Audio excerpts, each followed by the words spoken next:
So I'm going to do exactly the same as I did with the first one. Get some heat on there.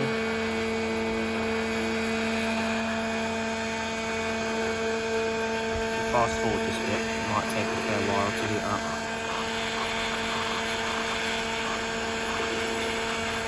Be careful with the crankcase though, you can't get it exceptionally hot, it could affect it.